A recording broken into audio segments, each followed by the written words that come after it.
My name is Jameson Elston, and I play guitar. My name's Justin Latham, and I play drums. I'm Quade Johnson, and I sing and play guitar. My name is Josh Keith, and I play bass. And we are What's in What's in Store. Store. Me and Justin were playing back like in junior high. It was around like 8th grade. I'd been playing guitar a little bit before that, but started playing guitar. Justin got a drum set, and that kind of started the core of what What's in Store is today.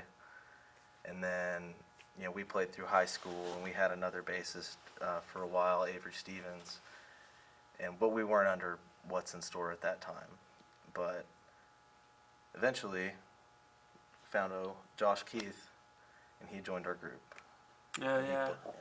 Came in like 2015, I guess, is when What's in Store actually started being What's in Store. And me and Jameson actually played in a band like our freshman year of college together. Elevated to Earth. Much different than Yeah, the learning experience, and then from there, I quit playing with them and started playing with these guys, and then that band eventually just broke up, and then ran back into Jameson and was like, "Hey, you need to come jam with my new group." And so when they came in, it was like, "Oh yeah, this is the missing link." So, we are now all What's in Store. Yeah, we're all What's in Store now. So Me and Quade and another buddy had went to Dallas for a Warped Tour, and I think that's when we came up with the name. yeah, we went down there and we saw a lot of different bands. It was our first Warped Tour. They only had 2 more after we went, and we went to the next one also. But that first one was really special, and we got to see a lot of really good bands that I felt like had a pretty good impact on us. Just creatively, I guess. Like Trophy Eyes was a big one that we went and saw. Fire from the Gods was another one that we saw. We got to see them like as far as Me to You guys, and it was cool. So we had a lot of real good energy coming out of that, and that's when we kind of started getting a little bit more of a drive to kind of name this thing and get it started. And yeah, I don't know when it came up. It was like after that Warped Tour, we all had our next practice, and you had like 2 or 3 names picked out, and out of those 2 or 3 names, What's in Store was one of them, and then we were all just like, "Oh yeah, that's good," and so we just kind of went with that one. We've been trying to play locally, and when you do that, you kind of have to play, covers, because it's hard to come up with a ton of original material, For like a 3-hour set. for like a 3-hour set that you're getting paid. It's like $100, $150. It's just you got to have an abundance of songs. But we play a lot of songs that I think we all like. Yeah. I feel like we all take time to consider each of our like music tastes and like what music we want to play, because at the end of the day we're the ones that kind of have to play it, so we want to play songs that we enjoy. yeah. So yeah, a lot of that going on. I guess like the style is kind of more of like the alternative hard rock to like kind of like the alternative like punk, like kind of emo punk Yeah, style. definitely. So like early 2000s style. Yeah. It's not really Like we cover a lot of Breaking Benjamin and Brand New. Yeah. We've covered several of those songs, and we do some classics also that are Yeah. just fun. Classic rock songs that people just love. Yeah. I guess when we first started, I did a lot of the writing, and then I didn't know Jameson when he first joined was a writer like he is, because he writes, and he's got several songs of really good material. One of them he wrote that we played, for the Paper Lantern Lounge was a scrapbook, and that was I love that song. So I'm really happy with the creative stuff that Jameson brings to the table, because it takes, and Josh too. Josh helped write a killer song. We didn't play it today, but I think it's gonna be cool. It's called the Iliad. Yeah, it's more progressive than Yeah, it's more progressive. what we put into.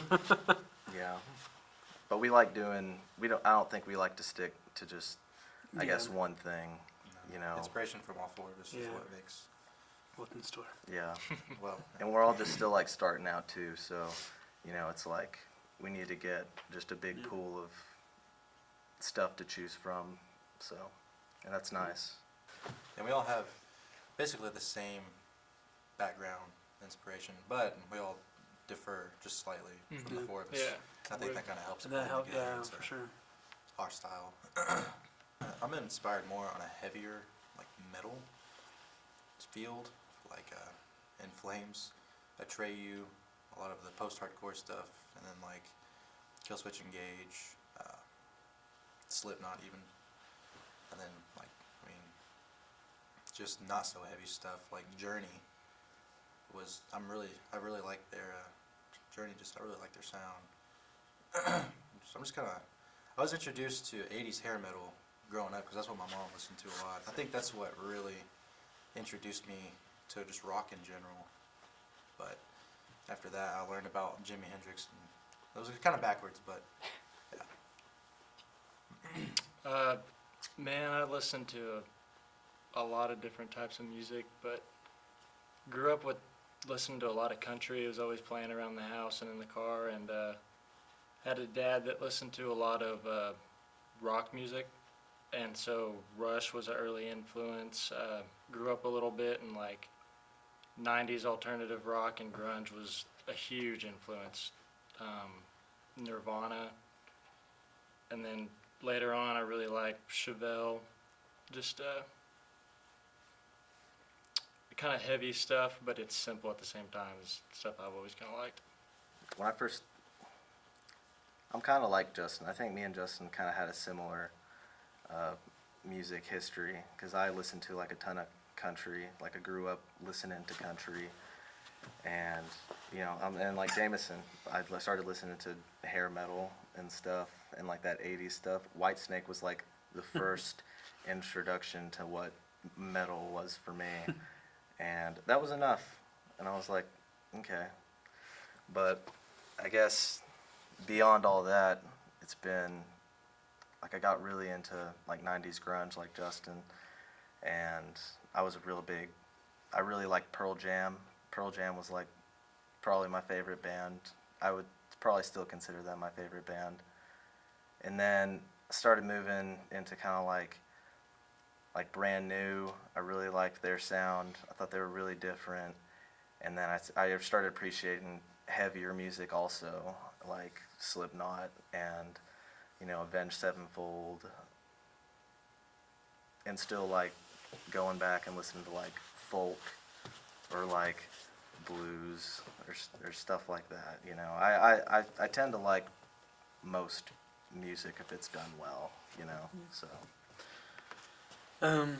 I guess my inspirations for music started out as a little kid. Like, my parents both went to college for music and ended up switching degrees, but still, like, music was a big thing around our house growing up, always listening to music. And weirdly enough, I definitely differ from them. I was raised on Southern gospel, so Dad's a preacher, so kind of by default. But that kind of taught me, I guess it's similar to country music, but then on top of that, country was big around our house, and never really liked it, wasn't my thing. And my Meemaw, she was actually a big Creedence Clearwater Revival fan, so I got into like that 60s kind of rock and the Rolling Stones, the Beatles, kind of that British, you know, rock that started to really hit America at that time.